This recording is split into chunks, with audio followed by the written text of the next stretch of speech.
alaikum wa rahmatullah. J'espère que vous allez bien et j'espère que cette vidéo vous trouvera en très très bonne santé.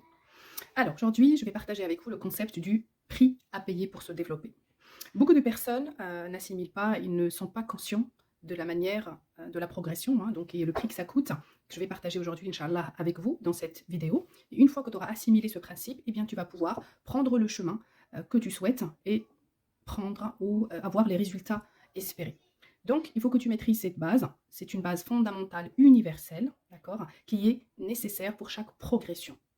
Première règle ou première base, c'est que Allah il dit "Lan tanalu al-birr hatta tunfiqu mimma tuhibbun." Donc, ce qui veut dire que pour chaque chose vers laquelle tu t'orientes, eh bien, il te faut dépenser quelque chose. Il faut payer quelque chose. Donc, le mieux, c'est de le faire de manière aisée, avec fluidité et avec amour, et éviter le contraire, c'est-à-dire que tu sois forcé à payer le prix, que tu sois dans le contrainte, et dans cette partie-là, c'est souvent dans des conditions négatives et très nocives, et pour ta santé physique, morale, financière, etc.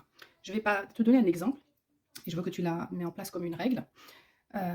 Et cette règle, il dit, chaque personne qui souffre, que ce soit mentalement ou même au niveau de la santé, c'est tu as une maladie, eh bien c'est une manière de dépenser. Allah te fait payer le prix, d'accord? C'est ce qu'on appelle les épreuves, et c'est simplement la manière avec laquelle Allah il te fait payer, d'accord? Mais malheureusement, la plupart des gens qui sont dans ces situations-là, ils veulent juste une chose, c'est s'enfuir et s'éloigner de ces situations-là. Ils veulent s'en sortir. Et à chaque fois qu'ils sont dans ce genre de situation, eh bien, ils vont souffrir plus, d'accord? Ils vont payer davantage, ils vont perdre des relations sans faire parce qu'ils sont dans la dépense al-karh, d'accord? Donc ce qu'on appelle avec les termes du Coran, infaq karhi, donc comme la terre et le ciel qui sont venus tawa, volontaires et non pas donc de manière contraignante.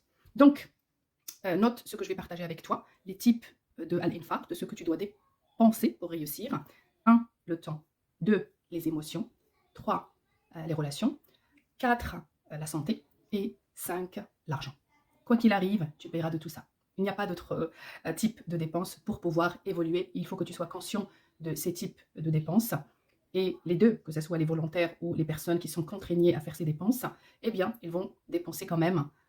Donc, c'est parmi ces types de dépenser. Donc, si on prend par exemple Al-Mel, comme le nom en arabe il le dit, c'est tout ce que tu as.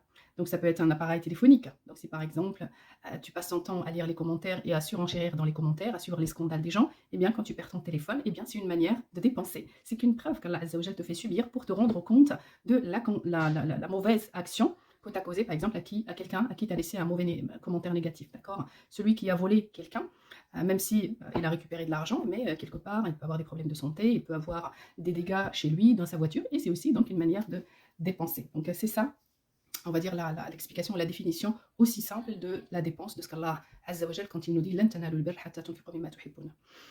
Il y a une information que beaucoup de personnes ignorent, et c'est que le non-saï, la non-action, a une dépense, a un prix. Il y a la mauvaise action et la bonne action, ils ont aussi un prix à payer. Donc les trois. Que tu fasses quelque chose, tu payes. Que tu ne fasses rien, tu payes. Et si tu le fais de la mauvaise ou la bonne manière, tu payes quand même. Donc première chose, définition de la non-action. Adam as-say, c'est-à-dire attendre et ne pas franchir le cap vers ce que tu souhaites. C'est-à-dire, tu laisses tout rouler. Tu laisses les choses y aller, d'accord? Il n'y a rien de mis en place. Tu as un objectif, mais tu vas regarder les réseaux sociaux, la télé, t'aimes écouter les ragots, etc. Même dans ton vocabulaire, tu cherches toujours ou on t'entend toujours dire bah écoute, je m'occupe ou je remplis mon temps. Donc c'est cette catégorie-là de la non-action. Deuxième donc, type de dépense, c'est la dépense ou le seuil ou l'action anarchique. Il n'y a pas de stratégie. Il fait tout et n'importe quoi. Un coup à gauche, un coup à droite. Des objectifs qui changent tous les 2-3 jours. Quoi qu'il arrive, il est dans l'action, mais c'est spontané, d'accord? C'est impulsif.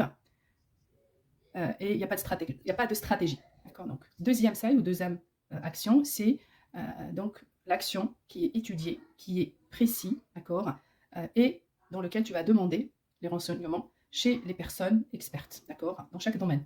Tu veux travailler sur Internet, tu veux faire du trading, tu veux faire du e-commerce, eh bien, tu vas aller demander aux personnes qui ont réussi dans ce domaine. Tu veux demander un conseil pour améliorer ton mariage, tu vas aller demander à quelqu'un qui est heureux dans son couple, chez lesquels il y a une harmonie. Tu ne vas pas demander à une femme divorcée ou qui n'a jamais réussi donc, à entretenir une relation des conseils pour ton couple. J'espère que je suis d'accord, je suis claire dans ce point.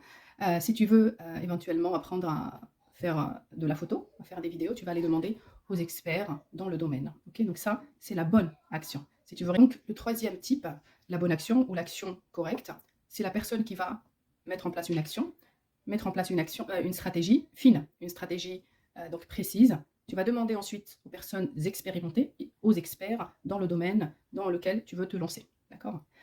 Si tu es à l'université ou dans une école, tu ne vas pas aller demander à ceux qui ont échoué. Tu vas aller demander aux personnes qui ont réussi. Tu veux te lancer sur Internet, va demander aux personnes qui ont réussi sur Internet, qui arrivent à gagner leur vie sur Internet, qui font des belles vidéos, ou voilà, qui ont un type de montage excellent, impressionnant, etc.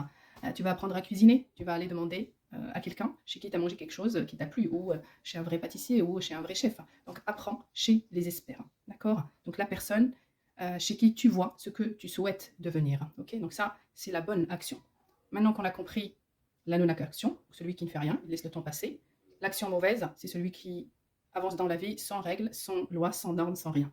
Et le troisième, c'est une stratégie fine et précise, et son action, elle est fondée sur une expérience ou sur la connaissance des experts. Et la méthodologie. La personne qui ne fait rien, celui qui ne met aucune action en place, eh bien, il ne sait pas ce qu'il veut éviter, ni vers quoi il veut y aller. Donc, il n'y a rien. Un coup, il veut s'éloigner ou éviter ou se débarrasser de quelque chose de sa vie. Un coup, il veut devenir telle ou telle personne, mais il n'y a rien de précis. Donc, il n'y a pas de méthodologie. La personne qui va mettre en place la mauvaise action, eh bien, toujours, il se lance pour éviter la pauvreté. Il veut donc avoir une relation, se marier, c'est pour sortir de la solitude, ou pour avoir du respect parce qu'il ne le reçoit pas dans sa propre famille, ou pour avoir de la liberté parce que à la maison, elle ne peut pas respirer, etc. Donc, c'est toujours en voulant éviter ou en voulant s'éloigner de quelque chose. Non, celui qui a la bonne action, c'est celui qui a la direction. Il a une manière précise vers quoi il veut aller, pourquoi il veut aller, d'accord? Par exemple, quelqu'un qui veut sentir une odeur, c'est pas celui qui veut juste ne pas sentir une mauvaise odeur, mais au contraire, lui, il sait très bien ce qu'il veut sentir, il va demander aux gens, il va demander l'expérience, il va tester des choses, mais il sait très bien où il veut aller. Il a demandé à quelqu'un qui a senti cette odeur pour avoir son expérience. C'est pas à gauche, à droite, quelques étapes, bien entendu, ils sont simples, ils sont aussi rapides, mais il va pas faire des va-et-vient, il va faire des étapes, mais les unes après les autres, d'accord? Ensuite, l'intention. La personne qui n'a pas d'action, il n'a pas d'intention claire. Tout est brouillé, d'accord? Et celui qui n'a pas effectivement la nia, eh bien, souvent, il va entretenir des actions, mais qui n'ont rien à voir avec son objectif. Et souvent, ces personnes-là, ils vont effectivement répéter des dhikr, même si je vous demande de les répéter. Donc c'est d'ailleurs, vous m'avez connu grâce à ça. Mais ce qui va faire les dhikr, matin, midi et soir, il croit, il est vraiment dans l'illusion, comme si Allah Azza wa Jal, il va mettre l'action à sa place. Cela ne veut pas dire que le dua n'est pas important. Si, il est hyper important. Mais si tu ne fais pas d'action, tu annules quelque chose pour laquelle Allah t'a mis ou t'a envoyé en terre.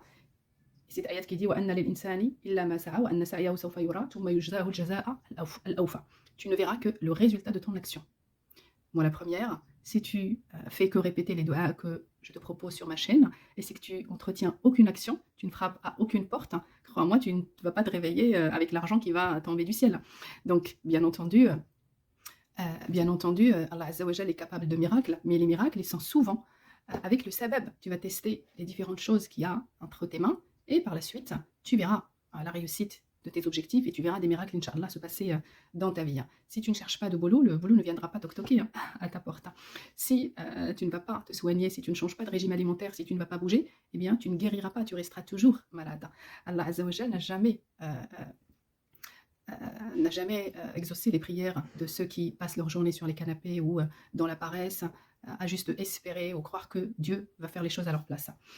Donc, l'INIA des personnes qui travaillent mais de la mauvaise manière, eh bien, c'est une nia dispersée, brouillée, d'accord, soutenue par des émotions de refus, il n'y a pas d'acceptation, il n'y a pas, donc la nia n'est pas déterminée, c'est pas clair, et il n'y a pas de concentration dans cette nia. Donc un coup, il veut devenir millionnaire, un autre coup, en regardant à la télé, il veut juste aller voyager, quand il est triste, il veut tout laisser tomber, c'est les angoisses qui vont créer les différentes nias chez lui, c'est les émotions négatives qui font qu'il a des nouveaux objectifs ou une nouvelle intention, d'accord. Et à chaque fois qu'il y a un nouveau truc, eh bien, tu le trouves un coup à gauche, un coup à droite, il change d'objectif, il change de direction tous les 4 matins. Donc, il n'y a pas, on va dire, tout est anarchique et tout est fait de manière pas précise.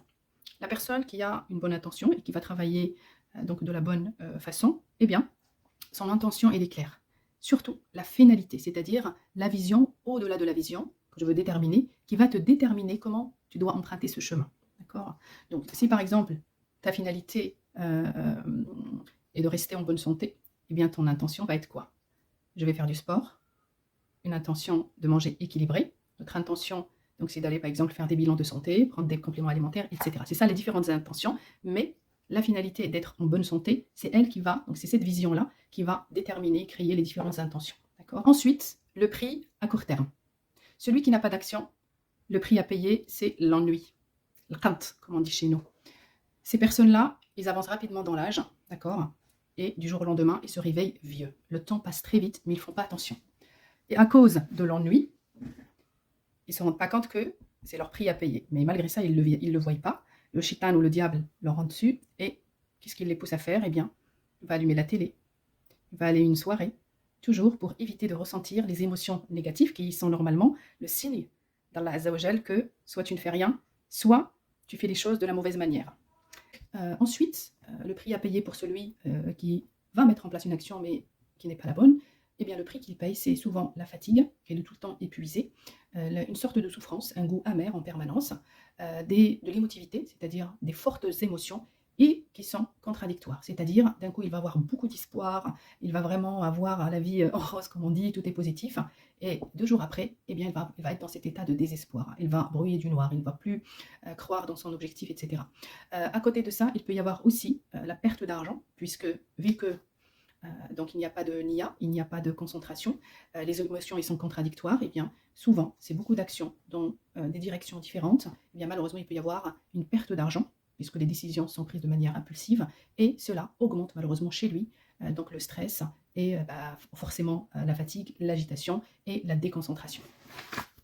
D'ailleurs, Allah Azza wa Jal le dit dans le Coran, yaslukuhu adaban sa'ada, c'est-à-dire que la souffrance va aller graduellement, mais en montant, d'accord? Parlons maintenant de la personne qui travaille de manière correcte. Eh bien, le prix à payer à court terme, donc il paye de l'argent, d'accord, à court terme. Il va payer de son temps à court terme. Il va donc avancer, mais de pas qui sont fixes, des pas qui sont stables, ok? Donc il ne va pas un coup en avant, un coup en arrière, non. C'est des pas qui sont fixes, les unes comme après les autres, comme je vous ai dit, et toujours vers l'avant. Et pendant cette progression, et pendant ce cheminement, eh bien, il va se sentir confiant. Il va, chaque pas qui vient va lui redonner encore davantage l'espoir, d'accord? Donc il va avoir des sentiments positifs, hein. Quoi qu'il arrive, même si on a bien vu qu'il a payé de l'argent, il a donné de son temps, d'accord? Mais il avance petit à petit, et donc dans cette avancée, il a quand même des sentiments positifs, et donc c'est le signe qu'Allah Azza wa Jal lui envoie pour le rassurer et pour l'encourager à aller de l'avant. Donc la nature de son cheminement est progressive. Donc pour les personnes qui ont la mauvaise action, ils vont voir ça comme de la lenteur, comme quoi il n'y a pas de résultat. Non, le prix fort à payer ou le prix à long terme, eh bien, chez celui qui ne fait rien de sa vie, celui qui n'entretient pas d'action et qui se laisse emmener par la vie, qui se laisse aller, comme on dit, eh bien, le prix fort qu'il paye, c'est Daya al-Umr, c'est-à-dire l'âge qui avance. Et souvent, on les entend, donc à 60 ans, à 70 ans, il te dit moi, ma vie derrière moi, ma santé est partie. Donc, l'âge qui part sans se rendre compte. Ensuite, la destruction, l'effondrement des relations, des sentiments négatifs, des personnes qui se plaignent en permanence, la culpabilité et le regret, d'accord? Donc une forte culpabilité, même si beaucoup de fois, beaucoup de personnes ne le montrent pas, mais ils sont tout le temps dans la culpabilité, et des fois ils vont faire culpabiliser les autres pour ce qui leur arrive. Donc c'est aussi une forme de culpabilité intérieure, de projeter ce que les personnes ressentent sur les autres. Les maladies, d'accord? Et également le manque d'argent pour se soigner, d'accord? Donc tout ça, c'est la conséquence du non-seil. Allah Azza wa Jal les a alertés par plusieurs reprises quand ces personnes-là étaient jeunes, et aussi, même à cet âge-là, Allah Azza wa Jal leur envoie des opportunités au quotidien. On peut progresser tous les jours, il n'y a pas d'âge pour ça, même à 80 ans, on peut inverser les choses, mais malheureusement, ces gens-là donc, sont dans la non-action. Quoi qu'il arrive, ils vont être toujours dans la peau donc de la victime. Ils vont te dire, voilà, mshallah, marra, parce que voilà, il n'y a pas de progression, il n'y a pas il y a pas de risque. Les personnes, voilà, sont, comme on dit, ils sont toujours à charge de leurs enfants, ou s'il n'y a pas d'enfants, donc c'est les frères, ou c'est l'État, etc. Donc pourquoi ces gens-là, le shaitan les a brouillés pour leur dire, tu ne vas pas payer pour apprendre, reste, fais comme la plupart de tes semblables, et, comme on dit, c'est-à-dire avance à côté du mur, ne prends pas de risque. Mais à cause de la paresse, à cause de la peur, eh bien, malheureusement, aucune action, ou même s'il y a eu une seule ou deux actions, eh bien, quand ils ont tout perdu, ils ont décidé de ne plus réessayer, et voilà, ils sont restés avec cette culpabilité. Ceux-là, malheureusement, à un certain âge, ils ont envie de mourir. Vous l'entendez, vraiment c'est triste, moi ça me fait mal au cœur de vous en parler parce que j'en connais quelques-uns. À un certain âge, ils espèrent partir vite pour ne plus continuer à vivre cette douleur psychologique et émotionnelle. Ils ont oublié qu'on n'est pas venu sur Terre pour vivre normalement. On est venu pour at-tazkiya. Si tu as suivi les commandements d'Allah, eh bien, tu seras en bonne santé et tu seras élevé. Si tu veux pas, Allah te fera vivre les épreuves, ok, tu seras malade, tu seras pauvre, tu auras des relations compliquées, et c'est le prix à payer. Ensuite, le prix fort à payer, ou le prix à long terme, pour les personnes malheureusement qui mettent en place une action mais de la mauvaise manière, eh bien, souvent, le prix à payer, c'est la perte de beaucoup d'argent et beaucoup de temps. Donc, ils vont être dans la répétition, dans l'essai, dans plusieurs expériences. Et tout cela, tout simplement, c'est la cause de leurs décisions qui ont été donc mauvaises, ont pris de manière impulsive, donc c'est des mauvaises décisions, et bien du coup ça lui rapporte plus de douleur, d'accord, des pertes financières, et à cause du stress, la santé est touchée, donc il commence à avoir des problèmes de santé, et souvent, écoutez, il perd son énergie, on dirait des petits vieux. Des personnes, vous les voyez, 40, 50 ans, on dirait qu'ils ont 70 ans ou qu'ils ont 80 ans. Certaines femmes, à 40 ans, ils ne peuvent plus monter des escaliers, ils ont beaucoup de problèmes d'articulation, des problèmes donc comme le diabète, des problèmes de tension, il y en a, ils ont des problèmes de cœur, etc. etc. Et tout ça, beaucoup de personnes qui ont juste envie de sortir de la pauvreté, ils vont dépenser toutes leurs économies dans un projet qui n'a pas été étudié, il n'y a pas eu de demande de renseignement, pas d'études de projet, pas d'expérimentation avec des petites sommes. Donc d'un coup, ils vont tout perdre, ils vont être dans le stress, dans le regret, avec tous ces sentiments négatifs, quelques mois plus tard ou quelques années plus tard, donc une crise cardiaque ou des problèmes de tension ou une grosse obésité, ainsi de suite. Allah Azza wa Jal, souvent, il nous donne des signes, d'accord. À chaque fois, il va te donner un petit coup sur la tête, juste pour que tu puisses aller demander aux experts, mais non, il va te dire, je teste. Je fais ma propre expérience. Ça aussi, j'adore ce terme qu'on entend souvent chez les personnes qui sont partantes dans la vie, mais de manière anarchique, de manière impulsive, jusqu'à tomber sur leur tête, comme on dit, et avoir des gros problèmes. Donc, n'hésite pas à te demander dans ton parcours, qu'est-ce que tu as dépensé au niveau de ta santé, au niveau de ton argent, au niveau de tes relations, pour que tu ne sois pas contraint à payer le prix fort.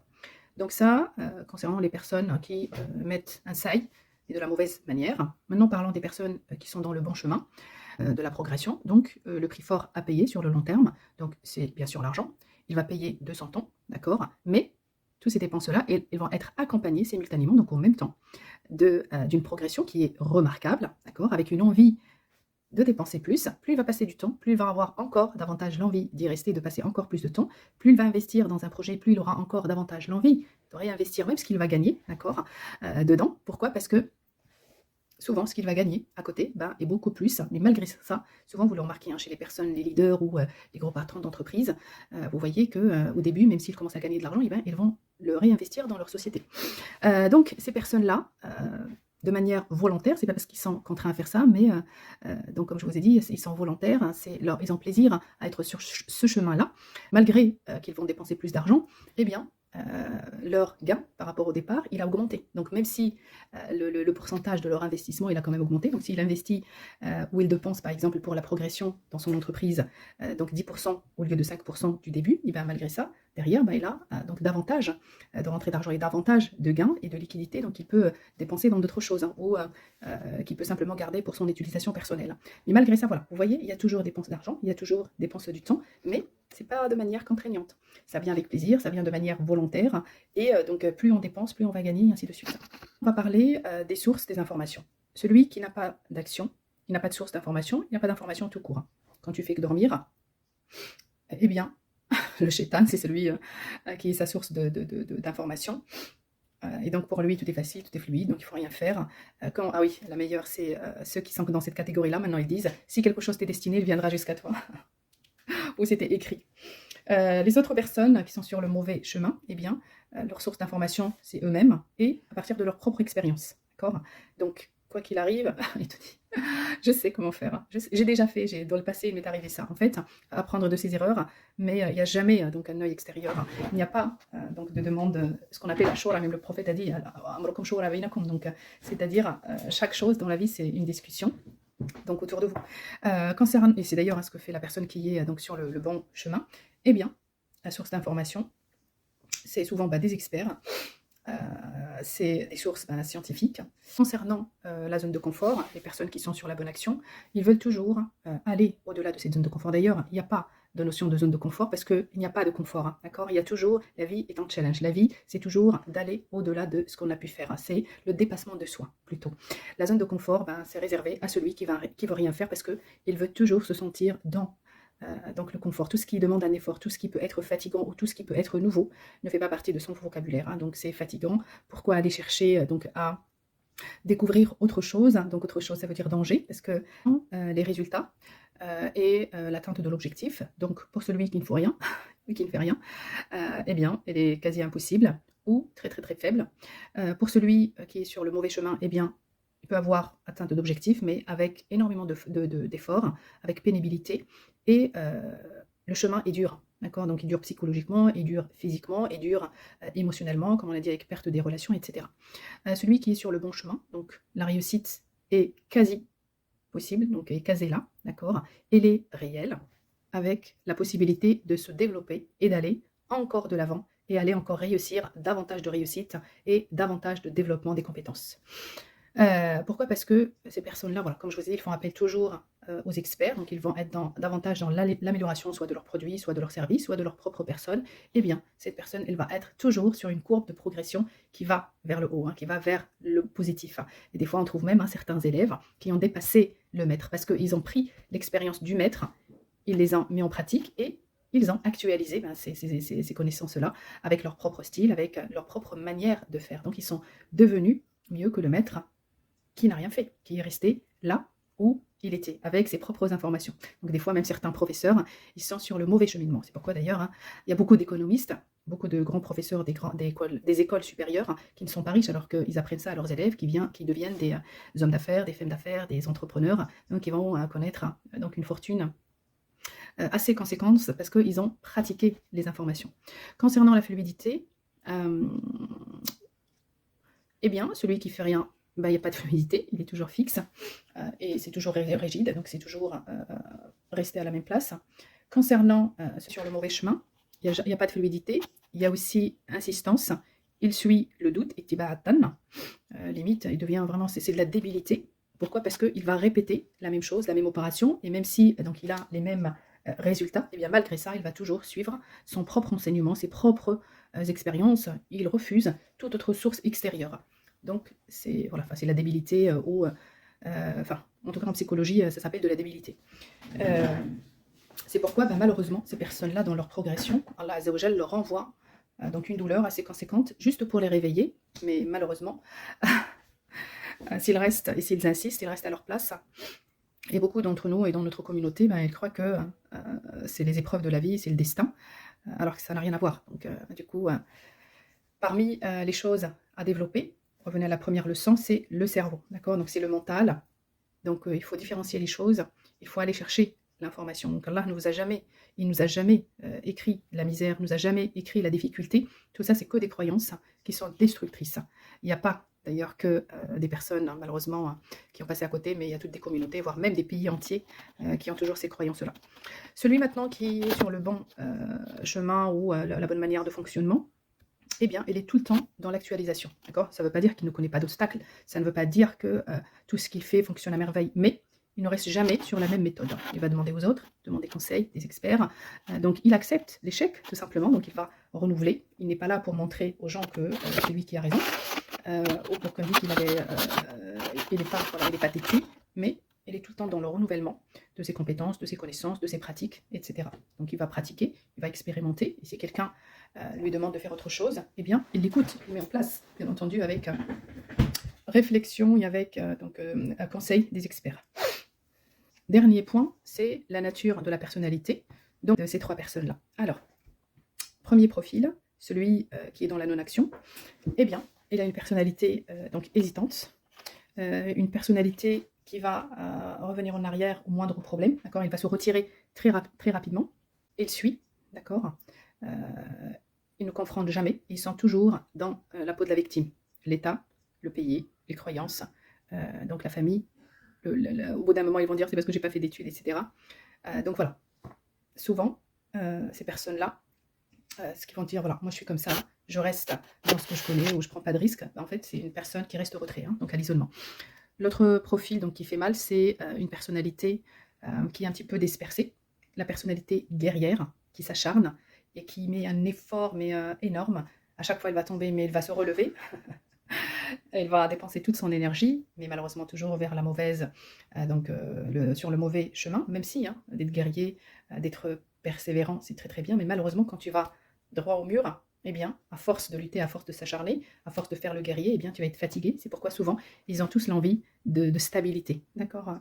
Parce qu'il y a ce prix fort à payer qui va donner voilà, du stress, des émotions qui sont très fortes et qui sont contradictoires. Donc, au bout d'un moment, ça consomme beaucoup d'énergie. C'est pourquoi ils rêvent tous de stabilité.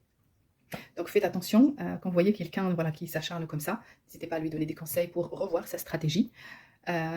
Si vous faites partie de ces gens-là, eh bien, ne suivez pas votre arrogance. Posez-vous à un moment donné et demandez conseil aux experts. Peut-être dépenser de l'argent, peut-être dépenser un peu plus de temps pour que vous puissiez avoir des meilleurs résultats et pour que vous ne vivez pas donc cette lutte, cet acharnement hein, et que vous ne soyez plus ce guerrier qui va droit au mur mais qui va se relever quand même à chaque fois. Donc, obtenez ou adoptez plutôt donc la nature de personnalité qui est mûre, d'accord, qui est leader. Elle sait quand est-ce qu'il faut avancer, mais des fois, elle peut s'arrêter aussi. Il est guerrier, mais il sait à l'avance que cette direction est consolidée par des informations, par des sources d'informations de personnes qui l'ont déjà expérimenté. Bien sûr, je dépense de mon argent, de mon temps, mais des fois, je peux m'arrêter, revoir les comptes, revoir le chemin et repartir très vite pour peut-être tester de nouvelles choses. Donc, c'est la meilleure attitude à adopter pour arriver plus vite. Et faites attention, tout ce que je viens de dire, il se peut hein, que tu te vois dans les trois. Si par exemple, au niveau professionnel, au niveau du travail, tu peux être sur le bon chemin. Sport, tu es dans la non-action. Dans la nourriture, tu testes plein de choses. À chaque fois que tu vois un resto, une pâtisserie, allez, j'y vais. Donc à gauche, à droite. Ou tu testes les compléments alimentaires, tu testes les différents régimes. Un coup, tu as envie de faire le régime, un coup, tu veux plus. Un coup, c'est des compléments alimentaires, un coup, c'est du sport. Enfin, vous voyez un petit peu ce que je veux dire. Celle qui a les cheveux qui tombent. Et du coup, il met des oignons, il met de l'ail, elle met des huiles différentes, juste parce qu'elle a vu sur Internet une personne qui a partagé ça. Donc, la mauvaise action, c'est ça. La bonne, c'est d'aller faire une prise de sang. D'accord. La bonne action, c'est d'équilibrer sa nourriture. La bonne action, c'est d'éviter les sources de stress. La bonne action, c'est d'oxygéner le corps par le sport. Testez ça 3, 4 mois, 5 mois, 6 mois. D'accord. Revenez refaire donc, un bilan sanguin. Demandez à un dermatologue donc, ses conseils, peut-être des compléments alimentaires beaucoup plus concentrés qui vont stopper ta chute de cheveux au lieu de d'essayer le lion, le romarin. Et moi, j'ai déjà fait ça. Hein. Croyez-moi, ça ne donne pas de résultat. Donc, ne perdez pas votre temps. Et ne désespérez pas, même si, voilà, comme je vous ai dit, on peut se retrouver par rapport aux différents domaines de notre vie, dans différentes catégories du prix à payer. Le plus important, c'est d'être conscient, d'assimiler cette vidéo et de mettre l'intention de travailler pour équilibrer un petit peu tout ça. Donc, Inch'Allah, dans la partie pratique, pour les personnes qui vont s'inscrire à la formation payante, on va travailler la visualisation, d'accord, l'imagination, pendant une semaine. Donc, vous aurez les outils et la compétence nécessaire pour pouvoir avoir une vision au-delà de la vision de votre objectif. Une autre semaine, on va travailler la concentration. Et oui, parce que la concentration, c'est une force qui vous permettra de focaliser votre force dans la bonne direction. Et rappelez-vous de ce verset qui est dans Surat Al-Baqarah, dans lequel Allah dit « مَثَلُ الَّذِينَ يُنْفِقُونَ أَمْوَالَهُمْ فِي سَبِيلِ اللَّهِ كَمَثَلِ حَبَّةٍ أَنْبَتَتْ سَبْعَ سَنَابِلَ في كل سنبلة 100 حبة والله يضاعف لمن يشاء. C'est-à-dire que quand tu dépenses ton argent, quand tu dépenses ton temps pour la tazkiya, d'accord, pour l'élévation, pour t'élever, pour al-ihsan, pour faire les choses de la bonne manière, eh bien, c'est ces personnes-là qui dépensent amwalahum. Donc, al-mal, c'est tout ce que tu as. Donc, ton temps t'appartient. Donc, c'est quelque chose que tu as. Ta santé, c'est quelque chose qui t'appartient. Donc, c'est comme al-mal. L'argent, la santé, tes relations. Et quand je dis tes relations, c'est-à-dire, voilà, aujourd'hui, je ne vais pas répondre Donc à toutes les personnes qui vont m'inviter. Je ne vais pas passer mon temps de 17 h après le travail à aller boire le café avec les copains. Non, je vais sélectionner mes copains, d'accord? Au lieu de passer 3 heures ou 4 heures, je vais passer 1 heure, ok? Et le reste, je vais le dépenser pour apprendre, pour me développer, d'accord? Pour aller de l'avant, pour assister à une formation, pour aller à faire du sport, ou pour aller marcher, ou pour passer du temps avec mes enfants, etc. Donc là, ici, il dit, Matalul ladin, donc ceux qui dépensent leur argent, leur santé et tout ce qu'ils ont, fi sabilillah, d'accord? Puisque comme on a dit, la tazkiya, al-ihsan, c'est un chemin d'Allah Azza wa Jal, kamathali habba. Ici, Allah il te dit, c'est comme une graine. Cette graine a donné naissance à 7 sanabil, donc à 7. Alors, une graine qui va sortir 7 pouces, d'accord? Et dans chaque pouce, il y a 100 graines. Vous voyez? Allah yudaifu liman yasha. Et Allah, il va fructifier à celui qui veut. C'est-à-dire celui qui va mettre un effort de plus. C'est celui sur le bon chemin. Celui qui dépense, il est conscient, il n'est pas contraint. Il sait qu'il est sur le souboul, sabilillah, le chemin d'Allah Azza wa Jal. Il n'est pas contraint. Il est volontaire d'être sur ce chemin-là. Il dépense parce qu'il sait qu'il va récolter davantage de fruits, davantage de bienfaits, que ce soit pour sa santé, que ce soit pour son business, que ce soit pour sa famille, que ce soit pour son argent. Il y a un prix à payer, et même en dormant, même en dormant de la meilleure et de la bonne manière, tu sais bien que le lendemain matin, tu seras en bonne humeur. Le lendemain matin, tu seras mieux concentré. Donc c'est aussi une manière de al-infaq qui te permettra d'avoir davantage de graines. Tu sèmes quelque chose, mais pour récolter la même chose, mais des centaines, voire des milliers de fois. Il suffit que tu décides, comme Allah le dit, pour vivre l'équilibre que tu souhaites, Inch'Allah, dans ta vie. C'est-à-dire, il suffit que tu le décides, il suffit que tu le veuilles pour qu'Allah multiplie des milliers, voire des millions de fois par rapport à ce que tu as semé au départ. Je vais m'arrêter là pour aujourd'hui. La prochaine vidéo, Inch'Allah, ça va être sur les moyens d'évolution ou les moyens de progression. Les personnes intéressées donc pour la pratique, n'hésitez pas à m'écrire sur WhatsApp. Les places sont limitées et les inscriptions seront clôturées d'ici début février. En attendant, prenez bien soin de vous et je vous dis à bientôt.